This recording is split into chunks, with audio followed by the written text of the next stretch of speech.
Of Pilchards in tomato and chili sauce from its shelves. It follows a national call or recall of the product by the National Regulator for Compulsory Specifications.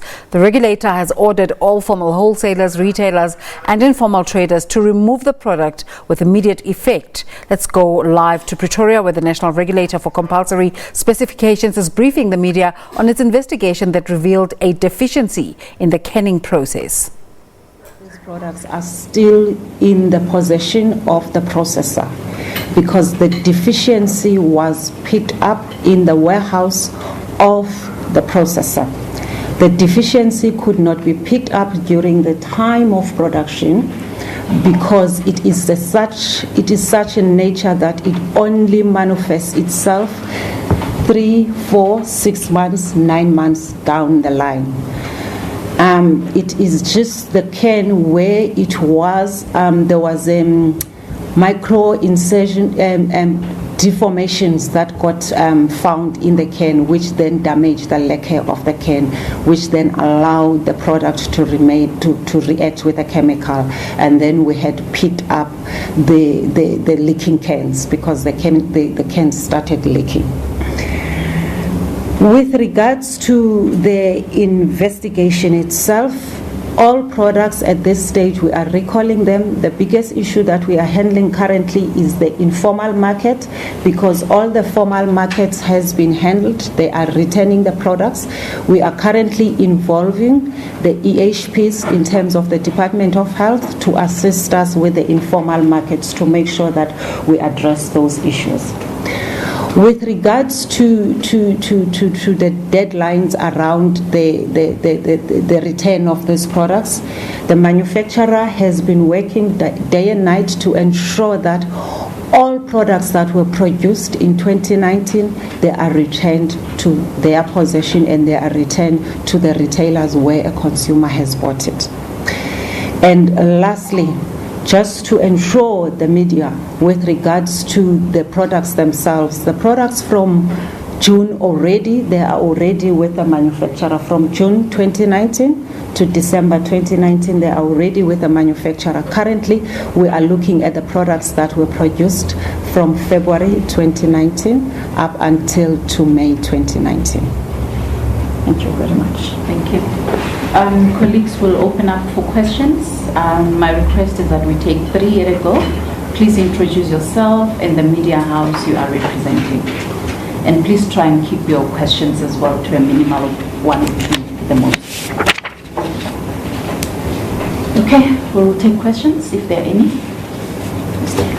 Alma should help you use just 2 quick questions for me. The one is the original tipple for investigation. Who did it come from? Did it come from the manufacturer themselves? And secondly, in a worst case scenario where something does happen and the consumer does become sick or something like that, what is the course of action there? Thank you. Thank you.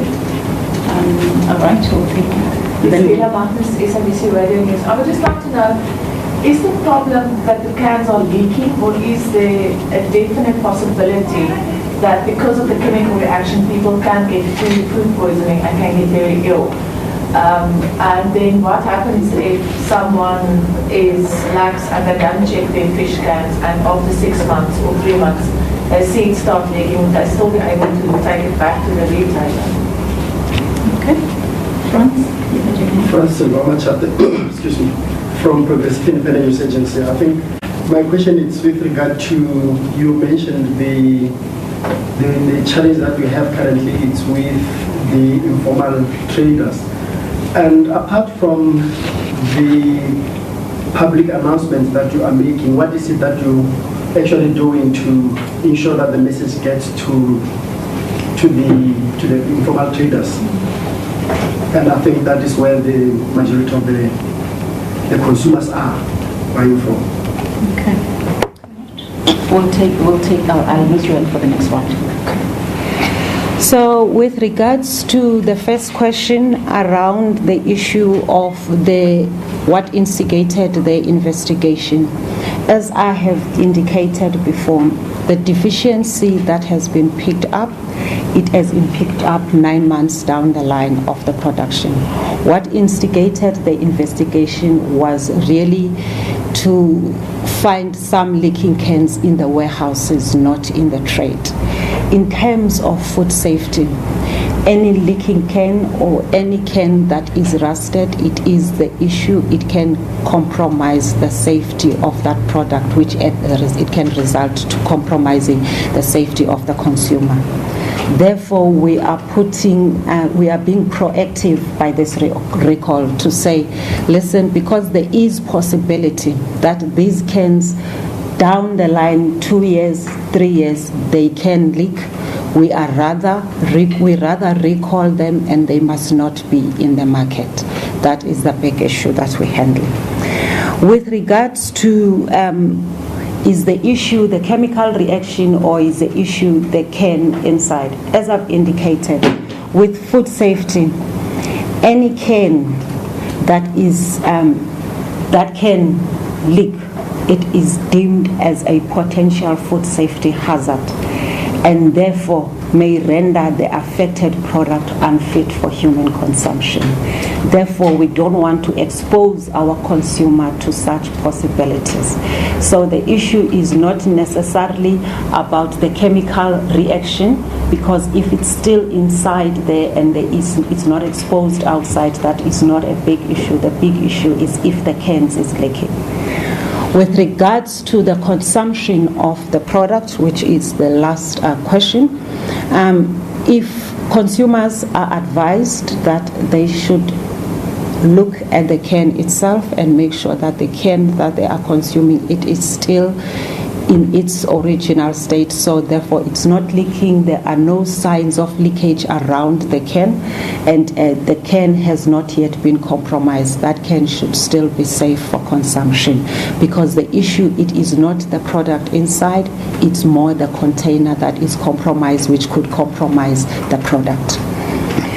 With regards to the informal market, lastly, at this stage, NRCS is putting a process to conduct some market surveillance in the informal market, and we are trying to engage the EHPs or the Department of Health to assist also in this regards, with regards to assisting the NRCS around the market surveillance and informing the market or the consumers in the informal market around these products themselves.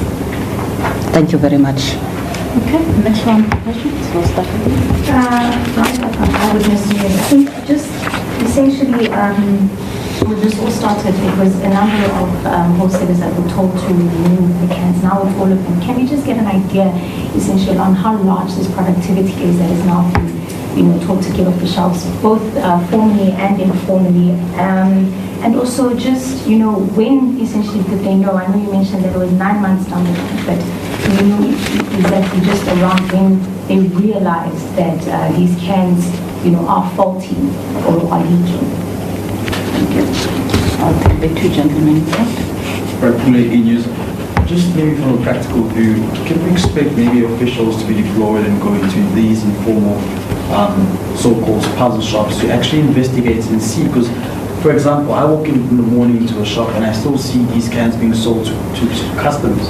So would you be deploying officials to actually go on the ground and do the job and try to regulate what's going on in the informal sector? Thanks. Okay, John, ENCA. I just want to get a sense as to, who was made aware of this issue? Was it the processor themselves, or was it the NRCS? And then in terms of the cans, how many still needs to be returned, and how many has been returned already?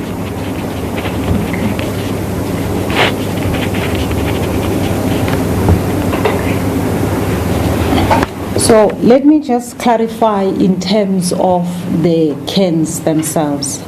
Not every canned fish and fishery product that is currently in the market at this stage we are recalling. We are only recalling the specific cans that we have explained in the media release. And not every brand that is in the market for canned fish and fishery product that is currently affected. It is only the specific brands. So with regards to the wholesalers that are, or with regards to the extension of the process of the products, it was not only Shoprite that was selling those brands. Many wholesalers do sell these brands. Hence, the focus is more on the brand, not on the wholesaler. So if we're looking at these products, we should look mainly on the brands. If I can again just articulate to the brands that we are talking to, it's Deep Cash, it's Mama's, it's OK House, it is Prime Ocean, it's Spa, it's Sunny, it's Shoprite Right brand, it's Cape Point, it's Checkers House brand, it's U brand, it's Saldana, and it's West Point. So those are the only brands that are affected. Even on all products of those brands we are recalling. We are only recalling the products that are starting with the marking ZST29 and ZSC29. Hence, we are saying with regards to the informal market, at this stage, NRCS is planning to get into the informal market and assist them and make sure that those specific brands are recalled. As indicated, in terms of when the defect was finally found, we only discovered the defect on last week Friday. However, in terms of that defect, it is discovered on the cans that were manufactured 9 months down the line. So the nature of the defect only manifests itself in a can that has been produced 9 months down the line. Otherwise, in terms of the discovery as to what is a defect, we did discover this just on Friday or over the weekend where the news broke out. Thank you. There was a question around the officials that are going to be deployed, especially in the informal market. So I thought I have clarified that question. We are working on the process to make sure that we do conduct market surveillance on the informal market. We are currently engaging also the Department of Health to assist us in that process using the EHPs. Okay. So I think maybe perhaps what he's actually alluding to is the fact that he's saying he's walked around and he's seen cans. And I know you've touched on this to say we are aware that some sectors in the informal, especially in the informal market, might not have gotten the message. Mm-hmm. So perhaps it's just to ensure that those officials are clamping down on it.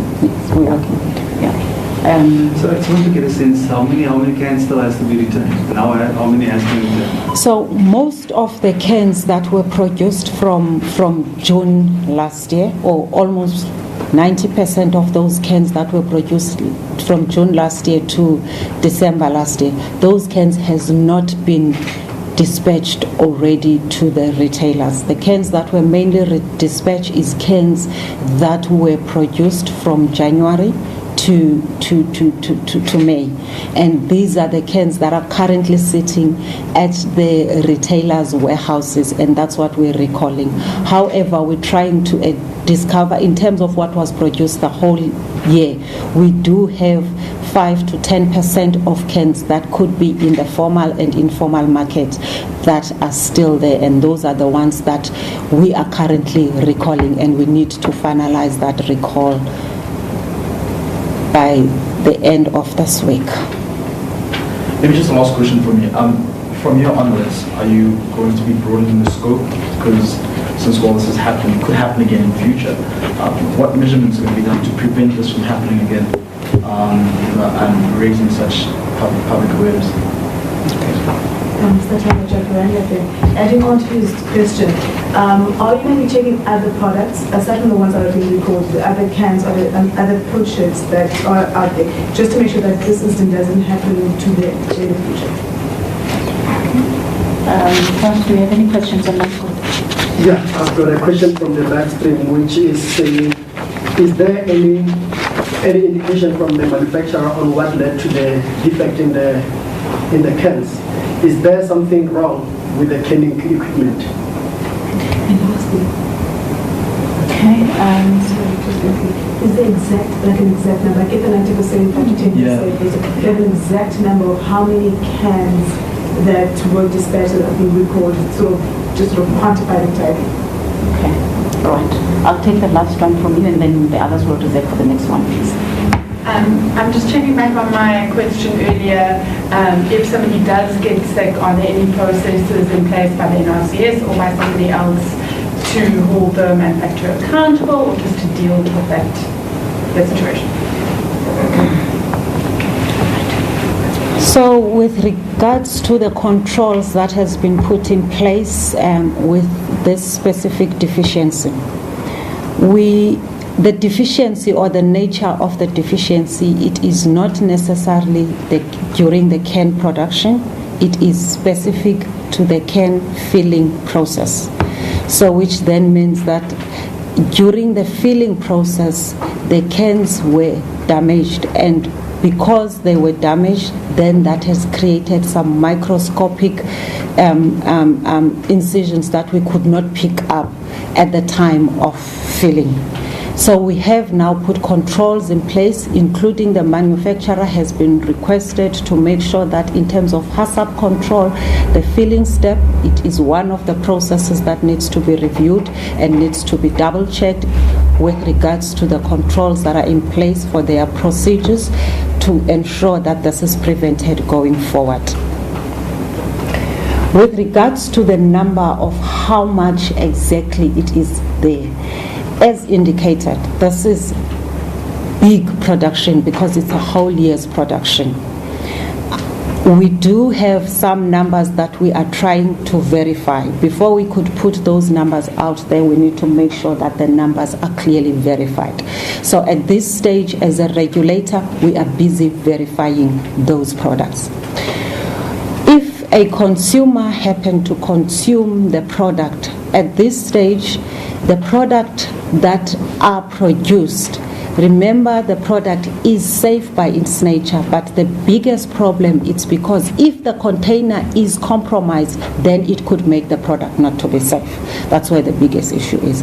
If there is no leaking of the product, then that product is still safe because the product was tested, was inspected, it was safe. The only time that product will get compromised, it's when the can starts leaking, which could cause a food safety hazard. Therefore, at this stage, we are advising the consumers not to consume any product that is in a can that shows signs of leakage. Indication for the manufacturer? Sorry, can you rephrase your question? Is there any indication from the manufacturer on what led to the defect, and is there something wrong with the canning equipment?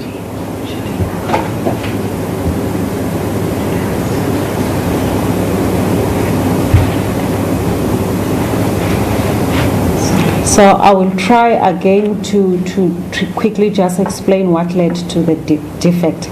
This is a canning deficiency. In this particular case, this was caused by a defective sauce filler. That when we dispense the sauce into the can, the dispenser was scratching the can inside and causing microscopic deformation, which we could not pick it up by the physical eye, or it could not be picked up during the inspection at the time.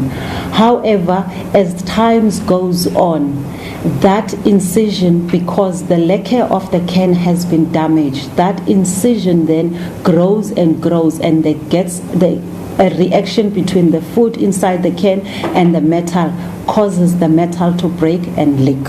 So that was the cause specifically of this deficiency. Okay. So we are broadcasting on our Facebook Live, so he'll from time to time be sharing questions that are coming up online as well. Do we have any further questions, colleagues? I don't know if you answered this. I know you said with the informal market you hope to sort of finish and get all cans back at the end of this week. Does that count for every other market as well? Or has that sort of been finalized already? You're just waiting for the informal market as well? So most retailers and wholesalers have already removed these products from their shelves. You'd recall that over the weekend already the manufacturer or the processor had done a voluntary recall. Currently NRCS is busy with this precautionary recall. So most of the formal market, which is the wholesalers, the retailers, has already removed these products from their shelves. Currently we're focusing on the informal market because this is where we need to make sure that these products are not in the informal market. Oh, okay. Can I start with them first, please? It's Patricia from the SABC. Is there any indication to find out whether the batch of affected products have been exported? I'm not sure whether we export as well, because that also then means it stretches beyond our borders. Okay. You have a question as well or not? Okay. Sure. And I think on my side, it's just more from a consumer perspective. I think as much as we can understand, and thank you for breaking down the process of essentially how the cans ended up leaking, you know, just for a consumer, everyday South African, what are the health hazards? What are the risks of me consuming, you know, this product now? There was a hand before you. Kumani from Social Worker Council. When you say that there are no fatalities, what kind of investigations have you exhausted?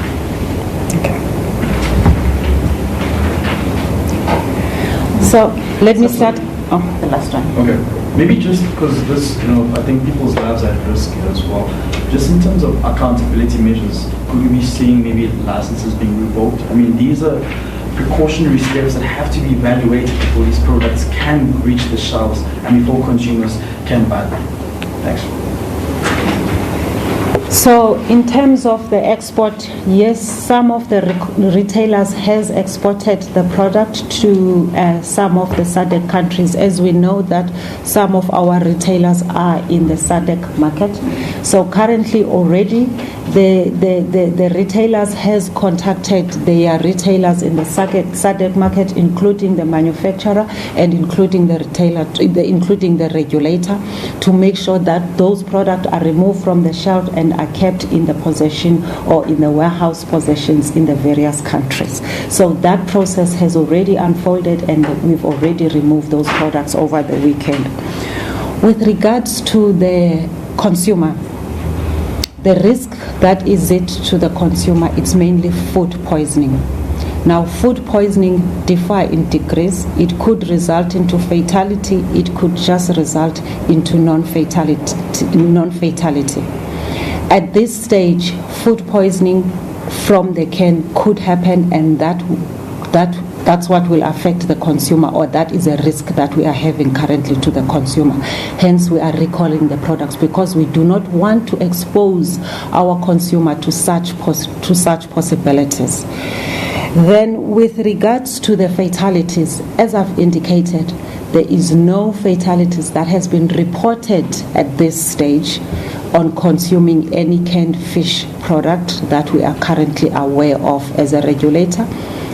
That is where currently we are. This is a precautionary measure that we are putting in place, that we don't want to even have such to be reported to us. Okay. Then there was a question around course of action. Would there be licenses that gets revoked? So, in terms of the licenses, or that, I think that is a process that we will get to. At this stage, we currently just prioritizing the process just to make sure that all product is recalled and all product are not in the trade. So as the times goes on and it unfolds, those are the issues that we'll look at and focus and see what are the processes that can be put in place. Thank you. Colleagues, can we do one last round of questions? Sorry. I will come to you. Macy will still be here for one-on-one interviews after the briefing. You can proceed. I just wanted to know how many other countries are we talking about? Okay.